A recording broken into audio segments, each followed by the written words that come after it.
پاکستان جب بنا تو اس لیے بنا کہ یہاں اسلام کا نظام ہوگا.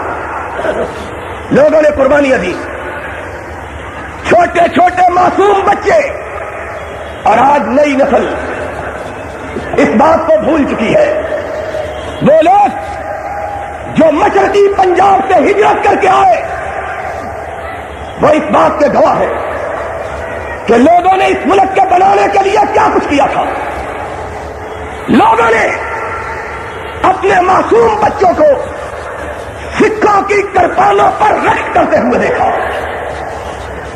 وہ بوڑھے جن کے ماتھوں کے محراب کو دیکھ کے چاند شرما جایا کرتا تھا, وہ بوڑھے ہندوؤں کے نیزوں سے چھلنی کیے گئے, وہ بیٹیاں, ان بیٹیوں والوں سے پوچھو جو چھوڑ کے آئے ہیں.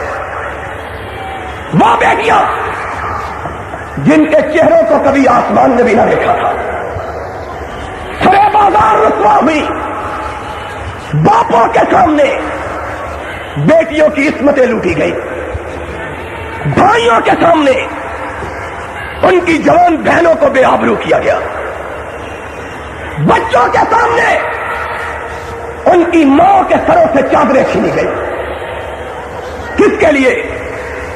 اس کے لیے یہاں کوئی ہزارے کا چھاچی آ جائے, یا اس لیے کہ سندھ کا کوئی وڈیرا آ جائے, یا اس لیے کہ ضیاء الحق کی صورت میں کوئی کاٹھا پٹھان آ جائے, یا اس لیے کہ جنیجو, سبحان اللہ, اس کی صورت دیکھ کے مجھے یاد آ جاتا ہے کہ کوئی آ گیا ہے یہ کہنے کے لیے کہ پانڈے کلی کرا لو. اس چہرے کا کبھی وزیر اعظم ہم نے نہیں دیکھا تھا. کتنے بد نصیب ہیں ہم لوگ, ایسے ایسے حسین چہرے ہم کو ملے. یہ ملک اس لیے بنا تھا, لوگوں نے اس لیے قربانیاں دی تھی,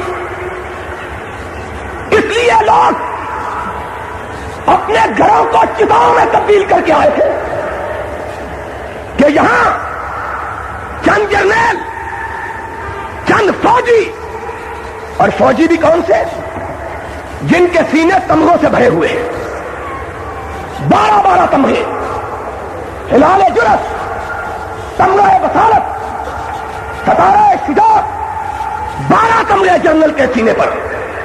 اور شرم نہیں آتی ان بےغیرتوں کو کہ کوئی ان سے پوچھے یہ جرت کے جو تمغے لگا رکھے ہیں کون سا ملک فتح کیا ہے؟ شرم کرو.